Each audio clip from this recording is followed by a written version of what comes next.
सद्गुण अवगुण के कारण कोई हीरा है, कोई पत्थर है।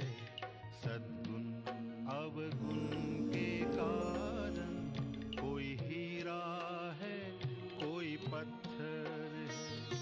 धरती पर स्वर्ग बसा लेना, ओ मानव तुझ पर निर्भर है। नमस्कार दर्शकों, नैतिक मूल्यों की यात्रा में आपका फिर एक बार स्वागत है। हर बार हम आपके समक्ष एक नए नैतिक मूल्य को चर्चा में लेकर उपस्थित होते हैं। तो आज भी हम एक ऐसा ही नैतिक मूल्य लेकर उपस्थित हुए हैं जिसका शीर्षक है दूरदृष्टिता। और हमारे साथ इस विषय पर अपने विचार रखने के लिए हमारे स्टूडियो में पधारी हैं ब्रह्मा कुमारी अनीता बहन। ओम शांति अनीता बहन। ओम शांति। आपका बहुत बहुत स्वागत है हमारे स्टूडियो में। दर्शकों, बीके अनीता बहन चंडीगढ़ से हैं और पिछले 34 वर्षों से ब्रह्मा कुमारी आध्यात्मिक संस्था से जुड़ी हुई है और 26 वर्षों से समर्पित रूप से अपनी सेवाएं दे रही है। आपने बहुत सारे मेडिटेशन विषय पर लेक्चर्स भी दिए हैं। आपका एक बार फिर से दर्शकों की तरफ से, हम सब की तरफ से स्टूडियो में स्वागत है। धन्यवाद दीदी, आज हमारी चर्चा का विषय है नैतिक मूल्य, जिसको हम आज कुछ चर्चा करेंगे। दूरदृष्टिता, जैसे कि नाम से ही हम जानना चाहेंगे कि इसकी क्या परिभाषा होगी। दूरदृष्टिता है क्या? आप इसे कैसे परिभाषित करेंगे? कोई भी मनुष्य जो भी जीवन में कर्म करता है तो हर एक कर्म का कुछ प्रभाव होता है, और जो आज हम देख नहीं पा रहे हैं, जो कुछ समय बाद निकल करके सामने आने वाला है। तो दूरदर्शिता एक ऐसा गुण है जो आत्मा के अंदर की वो क्वालिटी है जो पर्दे के पीछे की चीज़ को समझ सके। जो वक्त का पर्दा है बहुत बड़ी ताकत है। जैसे एक समझदार किसान है तो वो जानता है कि जो मैं आज एक बीज डालने वाला हूँ, इससे अनार पैदा होगा या आम पैदा होगा, और एक बीज से अनार या आम पैदा होने तक रास्ते में क्या क्या उसको सफ़र तय करना पड़ेगा, किस तरह की मुश्किलें आ सकती हैं, उस सारे को जो एडवांस समझ करके उसकी तैयारी करके उसके अनुकूल काम करे तो उसको दूरदर्शिता कहा जाएगा। यानी दूर की बात को समझ करके उस अनुसार कर्म करना। अगर मानव उस अनुसार नहीं चलता है तो बहुत जगह धोखा खा लेते हैं। और इसको ऐसे भी समझ सकते हैं कि कर्म के फल के परिणाम स्वरूप जो किस्मत बनती है, जैसे कई लोग कहते हैं ना, मेरी किस्मत ही खराब है। अब किस्मत क्या चीज़ थी? जब कुछ किया था तब सोचा नहीं कि उसका आगे क्या रिजल्ट निकलेगा, और जब रिजल्ट निकल आया तो उसको हमने कह दिया किस्मत खराब या किस्मत ठीक।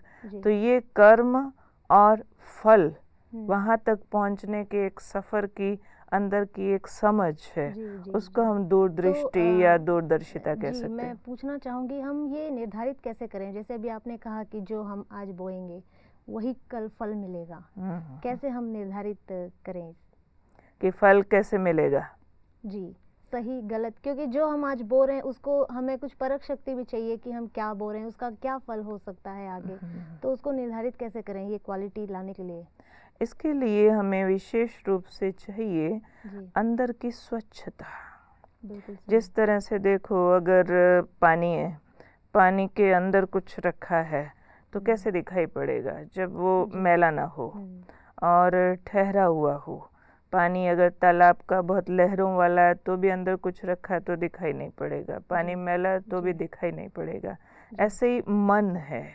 तो मन के अंदर जितनी अधिक मैल है उतना अधिक वो आने वाले समय को, आने वाली बातों का अंदाज नहीं लगा सकता है। जिस तरह से समझो कि मेरे मन में अगर आपके लिए कोई मैल है कि मैं इनको ऐसा बोलूं कि इनको नीचा दिखा दूं, तो मैं दूर तक जाकर के आपके प्रति जो एक अच्छा संबंध बनाना है वो नहीं बना सकती हूँ, क्योंकि वो मेरी मैल आपके और मेरे संबंध के बीच में एक दीवार की तरह आ जाएगी। जैसे पानी की मैल चीज़ के लिए दीवार बन जाती है। दूसरा, मेडिटेशन में जैसे हम करते हैं, अपने मन को स्लो डाउन करने की प्रैक्टिस करते हैं। तो जितना मन स्लो होता है, जैसे पानी ठहरा वाला है, उतना आप आने वाली समय में इस चीज़ का क्या रिजल्ट हो सकता है उसको ठीक तरीके से देख सकते हैं। अदरवाइज देखना उतना आसान नहीं है, क्योंकि वो चीज़ वक्त के पर्दे के पीछे है। जी, यही मैं आपसे पूछना चाह रही थी कि कभी-कभी हम जानते हुए भी नहीं जान पाते हैं, देखते हुए भी नहीं देख पाते हैं, तो उस समय हम कैसे इसको बैलेंस करें? बहुत अच्छा सवाल है आपका कि जानते हुए भी नहीं जान पाते हैं। तो एक होती है परखने की शक्ति, दूसरा होती है निर्णय शक्ति। यानी हमने परख लिया है क्या राइट है क्या रॉन्ग है, मीन्स जानते हैं, फिर भी नहीं जानते मीन्स हमारे अंदर उसको कर्म में उतारने की शक्ति नहीं है। तो कर्म में उतारने की शक्ति तब आती है जब अंदर हमारी जजमेंट्स बहुत क्लियर हो, और जजमेंट को क्लियर करने के लिए हमें करेज की ज़रूरत होती है। और दूसरा, हमें बहुत अच्छी सी डिटैचमेंट की प्रैक्टिस करने की ज़रूरत पड़ती है। जिस तरह से आपने देखा होगा कि लॉ का एम्बलम बना हुआ है, लॉ के एम्बलम में दिखाया है कि वो कानून की देवी के हाथ में तराजू है और आंख पर पट्टी बंधी हुई है। तो राइट जजमेंट के लिए बहुत ज़रूरी है कि आंख पर पट्टी बांध ली जाए। अब कौन सी आंख पर पट्टी बांधनी है? वो आंख है हमारी जो मेटेरियलिस्टिक एप्टीट्यूड है, जो हमारी बाह्य दृष्टि है। किसी भी चीज़ को हम बाह्य रूप से अगर तोलते हैं तो उसका ठीक निर्णय हम नहीं ले पाते हैं। जैसे उदाहरण के तौर पर पुराने ज़माने में क्या होता था, राजा लोग न्याय करते थे, तो राजा को जो न्याय करने से पहले उसकी आंख पर पट्टी बांध दी जाती थी।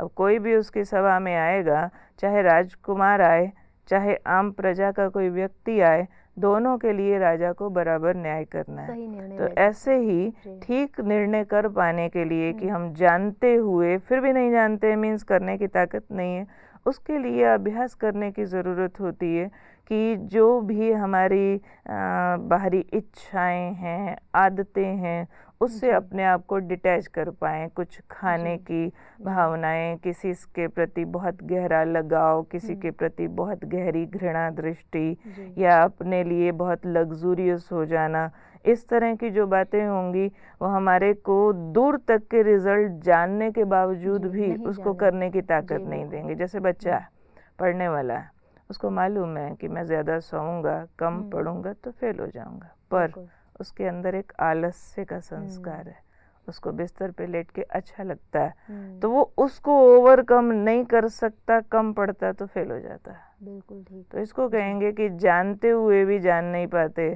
जी, जैसे अभी आपने बताया कि दूरदृष्टिता के लिए हमें परख शक्ति चाहिए। जब तक हम परखेंगे नहीं, हमें पता नहीं चलेगा कि हम सही कर रहे हैं, गलत कर रहे हैं, सही दिशा में जा रहे हैं, नहीं जा रहे हैं, और उसका कुछ लाभ है या फायदा है। तो ऐसी और कौन-कौन सी क्वालिटीज़ की ज़रूरत है इस दूरदृष्टिता को अपने वृत्ति में और लाने के लिए? इसके लिए चाहिए हमें पेशेंस, धैर्य बहुत चाहिए, क्योंकि कहते हैं सहज पके सो मीठा होए, और जो जल्दी खा लेते हैं वो कच्चा फल होता है, वो कड़वा होता है और पेट को खराब करता है। और पेशेंस के बिना आप दूर तक की बात को नहीं समझ पाते हैं। इसके लिए हमें इस बात का नॉलेज होना चाहिए कि हर एक चीज़ जो भी आज हमारे सामने है उसका एक पास्ट भी है, उसका एक फ्यूचर भी है।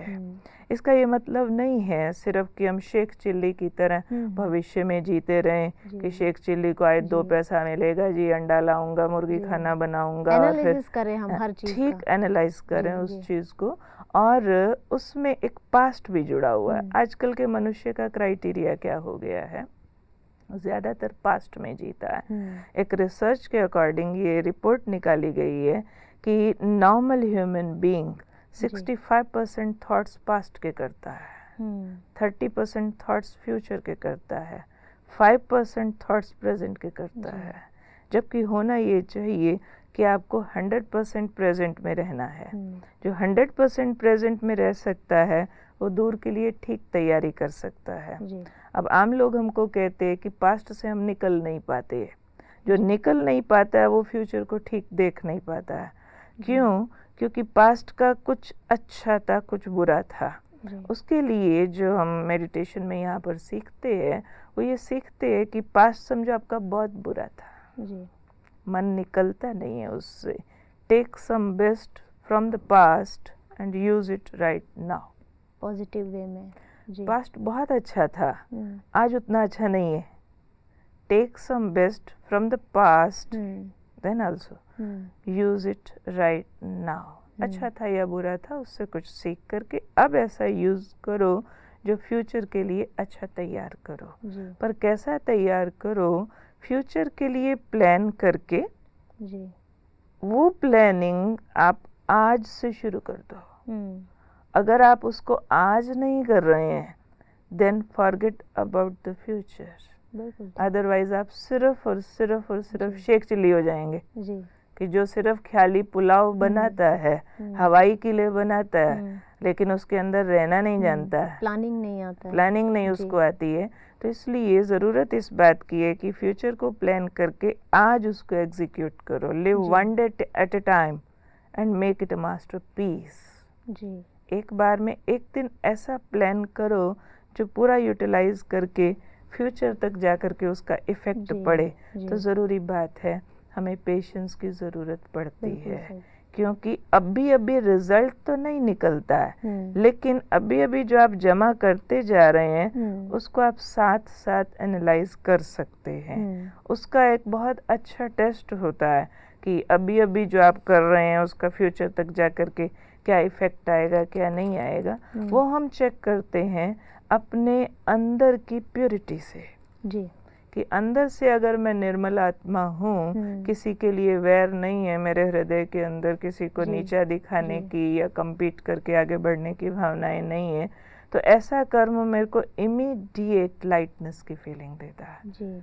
मेरे एक इच्छा है कि मैं कुछ ऐसा करूं कि लाखों को सुख मिले, ऐसी अगर मेरे अंदर एक इच्छा है और फिर आज जो मैं उसके लिए कर रही हूँ मुझे लग रहा है कि किसी को भी सुख मिला तो है नहीं, लेकिन वो मेरा एफर्ट एक सीड अंदर चला गया और उसका रिजल्ट आएगा ज़रूर। जी। जी। मन साफ होना ज़रूरी है, तभी हमें क्लियर होगा विज़न दूर का कि कैसा है। तो ये कितना महत्वपूर्ण है ये नैतिक मूल्य हमारे जीवन में? अगर ना हो तो क्या नुकसान भी हो सकते हैं? बहुत नुकसान हो सकता है कि अगर हम दूरदर्शी नहीं हैं तो हमने देखा है बहुत लोग ऐसे हो गए हैं, खाओ पियो करो आनंद, eat drink and be merry tomorrow you will die। तो कल का कोई भरोसा नहीं है, ये कह करके आज सारा सुख पाने के लिए, सब कुछ आज ले लेने के लिए वो इतने इम्पेशेंट हो गए हैं कि सारे एथिक्स भूल गए हैं। उनको जो आनंद चाहिए आज चाहिए एट एनी कॉस्ट, उसके लिए वो एडिक्ट होते जा रहे हैं, उसके लिए वो लस्ट की तरफ जाते जा रहे हैं, उसके लिए वो रिलेशंस को ब्रेक करते चले जा रहे हैं। बाप बड़ा ना भैया, सबसे बड़ा रुपया, क्योंकि वो दूरदर्शी नहीं है। आज सब कुछ उड़ा देते हैं, फ्यूचर के लिए कुछ नहीं बचता है। एक रईस का बेटा 100 रुपए के नोट का सिगार बना के पी रहा था, भाई क्या हुआ? कहते बाप का माल बहुत है। वो आज तुम पी रहे, कब तक पिएगा? जी। क्योंकि वो दूर की नहीं सोच पा रहे हैं, इसलिए इकोनॉमिकली भी नुकसान होता है, एथिकली भी नुकसान होता है, और आध्यात्मिक दृष्टि से तो आत्मा बहुत कमजोर हो जाती है। मैं पूछना चाहूँगी, रिश्तों में, संबंध संपर्क में भी इसकी महत्वपूर्ण भूमिका है, क्योंकि आज जैसे हम देखते हैं आजकल के जो बच्चे हैं, मैनर्स जो पहले के ज़माने में जिस तरह के थे, तो आजकल माँ बाप भी टाइम नहीं दे पाते हैं, क्योंकि वो सोच नहीं पाते हैं उनके भविष्य के बारे में उतना दूरदृष्टि से। तो मैं जानना चाहूँगी संबंधों में इसकी क्या महत्वपूर्ण भूमिका? बहुत अधिक महत्व है। जैसे आपने बात की है पेरेंट्स और बच्चे, क्योंकि पेरेंट्स को लगता है कि आज हम पैसा खूब कमा लें, कोई बात नहीं, बच्चे बड़े हो जाएंगे, इनके ही काम आएगा, इनके लिए मकान बनाएंगे, विदेश पढ़ने भेज देंगे वगैरह वगैरह। लेकिन उनको ये भूल जाता है कि हमने जो इतना पैसा कमाया है वो बच्चों की वैल्यूज़ को दांव पे लगा के कमाया है। बच्चे क्रच में पल रहे हैं, बच्चे आया के पास पल रहे हैं, या बच्चे टीवी के पास पल रहे हैं। वो पैसा बिल्कुल सही। कमा करके जो मीडिया के थ्रू उनको वाइसेस मिले, जो कहीं जी, जी। वल्गैरिटी में वो लोग चले गए, कहीं गलत कंपनी जी, में चले भविष्य के गए, परिणाम से अनजान है। तो वो जी। वही बच्चे आज हम देख रहे हैं बड़े होकर के, उनके अंदर देशभक्ति की भावनाएं नहीं जी। है। वो अपने पेरेंट्स को ओल्ड एज होम में रख देते हैं कि अब बिल्कुल हमको जी। कमाना है, अब जी। हमारा टाइम है मौज करने का, तो उससे वो वैल्यूज उनके अंदर नहीं आ पाती है जो जी। आनी चाहिए। जी। खास तौर पर हमने देखा है कि हस्बैंड वाइफ के रिलेशनशिप में भी बहुत प्रॉब्लम्स इस तरह की जी, आ जी। जाती हैं जो दूरदर्शी नहीं है। आज का सोचते कि आज मेरे को मज़ा आ जाए, तो जी। आज हम ये वाला काम कर लें, तो वो हस्बैंड वाइफ का आपसी संबंध भी उसमें दरकिनारे हो जाता है। और सबसे बड़ी बात जो अपने बुजुर्गों के द्वारा लिए हमारे अंदर रिगार्ड होना चाहिए, जी। वो नहीं उसकी तरफ ध्यान दे पाते हैं। जी। तो सिर्फ प्रेजेंट में एंजॉय करना ही जीवन नहीं होता। हमने ये देखा है कि आज अगर हम किसी बात में थोड़ा त्याग करते हैं, जी। आज किसी बात में हम झुक जाते हैं, आज किसी बात में हम दूसरे से एक कदम पीछे रह जाते हैं, तो आने वाला समय हमें इसका फ्रूट देता है ज़रूर। बिल्कुल, बिल्कुल। कहते हैं दीदी, लोग ये सब मानते हैं कि विचार शक्ति बहुत बड़ी शक्ति है। आज दुनिया में जितने भी नई-नई चीज़ें ईज़ाद हुई है वो विचार शक्ति से हुई है, वैज्ञानिकों के और बड़े-बड़े लोग। तो उन लोगों ने देखा होगा अपनी दूरदृष्टि से कि आने वाले समय को, उस समय देखा होगा और इस तरह के आविष्कार किए। कैसी क्वालिटीज़ उनमें होंगी? ज़रूरी बात है। जी। उन्होंने पहले समय में ही बैठ करके आने वाले समय को जी। कैसे देख लिया। जी। 2-3 बातें हैं उनकी पर्सनैलिटी जी। में। एक तो कंसंट्रेशन, बिल्कुल। कि वो अपने सब्जेक्ट पर फुल्ली कंसंट्रेटेड हैं। जी। दूसरी बात, एक दूसरे को कुछ देने की इच्छा है, उससे भी वो उस काम के प्रति अपनी उस डेडिकेशन को लगन से लग पाते हैं। जी। तीसरी बात, ऐसे लोगों की पर्सनैलिटी के अंदर जहाँ तक हमने स्टडी किया, हम जानते हैं कि ये लोग इनोसेंटली प्योर होते हैं। ज़्यादातर की लाइफ हिस्ट्री ये बताती है कि इनको आसपास के वातावरण से कुछ लेना देना नहीं था, किसी तरह की नेगेटिविटी से लेना देना ही नहीं है। तो उस देने की भावना में इतने एनग्रॉस हो जाते हैं कि वो रिजल्ट निकाल करके ही रहते हैं, और बीच में आने वाली बाधाओं को वो लोग नहीं देख पाते। उनके अंदर एक त्याग भाव रहता है, उनके अंदर एक सेल्फलेसनेस रहती है। मुझे कुछ मिले ये भावना नहीं है, लेकिन मेरे द्वारा संसार को सबको कुछ मिले। तो जैसे कि एक भाव हम भी लेकर के दुनिया में चल रहे हैं कि मैं ऐसा दुनिया में जीऊं जैसा कि सबके लिए प्रकाश दे दूं। जैसे दिया है, खुद जल जाता है, सबको रोशनी दे देता है। तो हम लोग भी अपनी लाइफ में याद रखते हैं कि मैं एक महान आत्मा हूँ, मेरा जन्म इस सृष्टि पर महान कर्म करने के लिए हुआ है। सिर्फ आए, खाया पिया, मर गए, और अपनी हमने देखी सुविधाएं, लग्जरीज और सिर्फ पर्सनल सक्सेस रेट नहीं। मैं एक सामाजिक प्राणी हूँ, मेरे साथ पूरा संसार जुड़ा हुआ है। तो उस चेन के हिसाब से हम अपने जीवन को लीड करते हैं, तो हम बहुतों को बहुत कुछ देने का कारण बन जाते हैं। बिल्कुल सहमत हूँ आपकी बात से। जो आपने अभी विशेषताएं बताई, एक दूरदृष्टि इंसान में पेशेंस हो सकता है, कंसंट्रेशन की क्वालिटी है, दूसरों को देने की भावना है, त्याग की भावना होनी चाहिए। तो ये विशेषताएं जो है इसमें, जैसे आप आध्यात्मिक संस्था से जुड़ी हुई है, तो आध्यात्मिकता इस वृत्ति को अपने अंदर धारण करने में कैसे सहायक हो सकती है? आध्यात्मिकता इसके लिए एक बहुत बड़ा पिलर है जी। क्योंकि आध्यात्मिकता में भी स्पेशली जैसे हम लोग मेडिटेशन करते हैं, तो उसमें हम सबसे पहला और इम्पोर्टेंट प्रैक्टिस करते हैं, अपने थॉट को स्लो डाउन करते हैं। जी। जैसे स्लो डाउन करते हैं तो हम अपने अंदर की आवाज़ को सुन सकते हैं, और अपने अंदर की आवाज़ बहुत पवित्र आवाज़ होती है जो झूठ नहीं बोलती है, और वो पवित्र आवाज़ सदा ये कहती है सबको दो।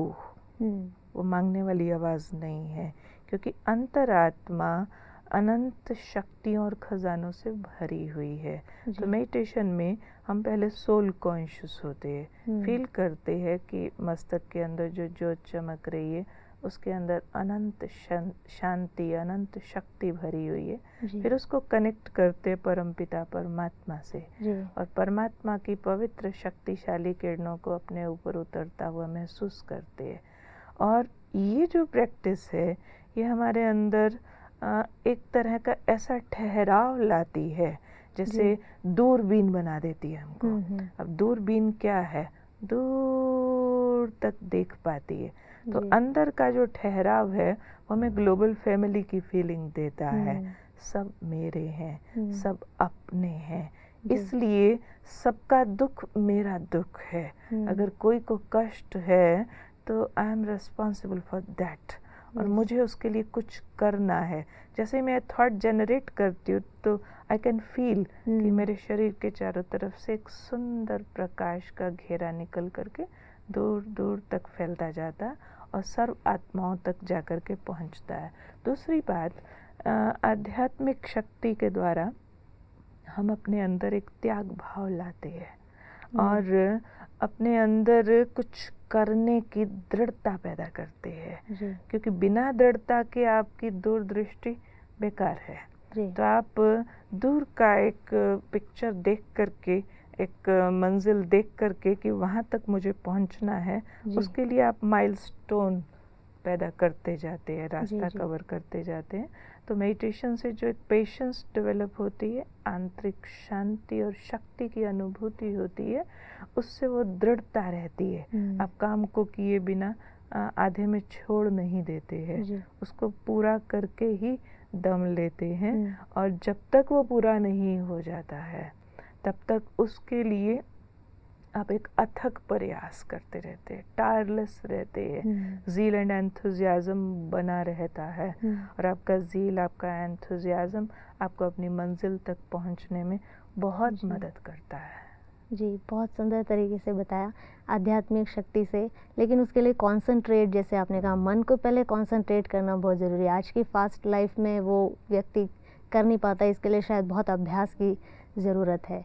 मैं पूछना चाहूँगी कि दृढ़दृष्टिता कहाँ कहाँ पर इसकी ज़रूरत ज़्यादा होती है? दृढ़दृष्टिता कितने प्रकार के ये होते हैं और कहाँ कहाँ इनकी ज़रूरत हो सकती है? जो दूरदर्शिता है ना, ये एक ऐसा सब्जेक्ट है, जैसे आप पूछिए जीवन में कई जगह इसकी कि भोजन खाने की कहाँ कहाँ ज़रूरत होती है, किस किस व्यक्ति को भोजन करना चाहिए। सबको करना चाहिए, क्योंकि भोजन से खून बनता है, शरीर की शक्ति बनती है। ऐसे ही A to Z सबकी लाइफ में दूरदर्शिता की ज़रूरत है। यहाँ तक कि एक छोटा बच्चा भी अगर दूरदर्शी नहीं है ना, तो वो खड़ा होके चलना भी नहीं सीख सकेगा। चाहे हिडन है, उसकी फास्ट साइटेडनेस हिडन है, लेकिन फिर भी उसको पता है कि वो चीज़ जो वहाँ पड़ी है ना, जब तक मैं जाऊँगा नहीं, मेरे हाथ में आने वाली नहीं है। उस चीज़ तक पहुँचने के लिए कभी वो घुटनों के बल रेंगता है, कभी वो गिरता पड़ता भी चल करके उस चीज़ को प्राप्त करने के लिए वहाँ तक जाता है। एक पढ़ने वाला बच्चा पहली क्लास में भी है तो भी उसको कुछ क्वालिफाई करना है, काउंटिंग सीखनी है, ये सीखना है। और बड़ा होने के बाद तो जैसे पढ़ाई को ले लो, कमाई को ले लो, चाहे आप बिजनेस किसी भी तरह का लो, या एक योद्धा है युद्ध के मैदान में जा रहा, उसको भी दूरदर्शी होने की ज़रूरत है कि सामने वाला जो मेरा दुश्मन है, अगर मैंने इसके वार को नहीं रोका तो ये तो मेरे को मार डालेगा।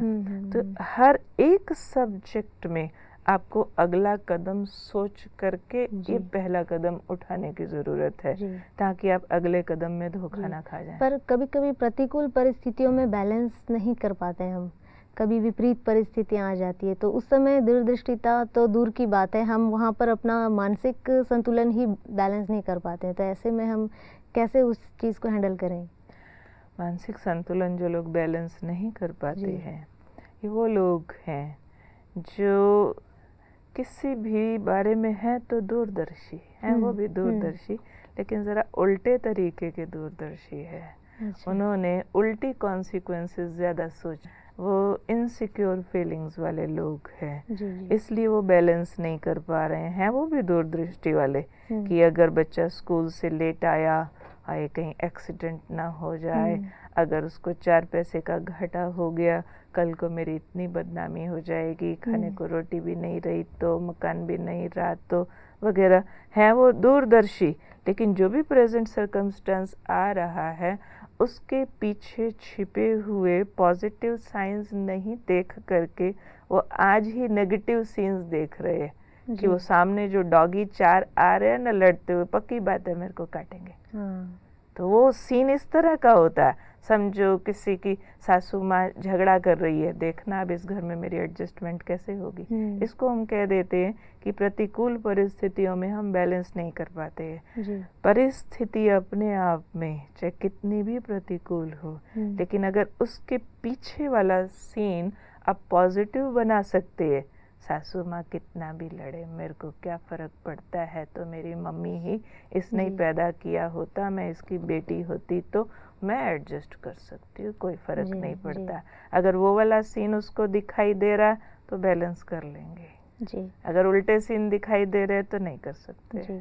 जी दीदी, बहुत बहुत सुंदर और स्पष्ट रूप में आपने हमें इस नैतिक मूल्य के बारे में, इसके महत्व पर आपने दीदी प्रकाश डाला कि ये कैसे हमारे लाइफ में महत्वपूर्ण है, न दूरदर्शिता वाले व्यक्ति की क्या विशेषताएं होती है और इसे आध्यात्मिकता से हम अपने कैसे जीवन में लाएं। आपने बहुत स्पष्ट तरीके से और सुंदर तरीके से हमारे दर्शकों को बताया, इसके लिए आपका बहुत बहुत धन्यवाद। Thank you. तो दर्शकों, जैसा कि अभी आपने देखा, जाना, सुना, कहते हैं जो हम बोते हैं वही हमें भविष्य में मिलता है। अतीत का फल वर्तमान और वर्तमान का भविष्य होता है।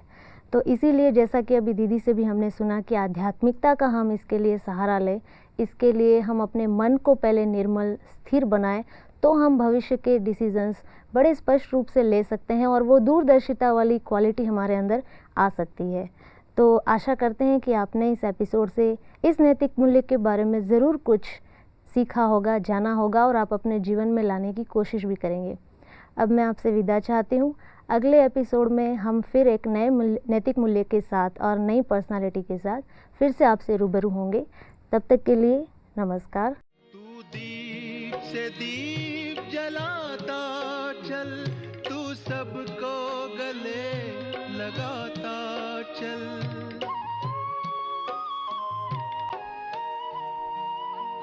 तू प्रेम, एकता, शांति, सत्य, सहयोग के रत्न लुटाता चल। गुण ही गुण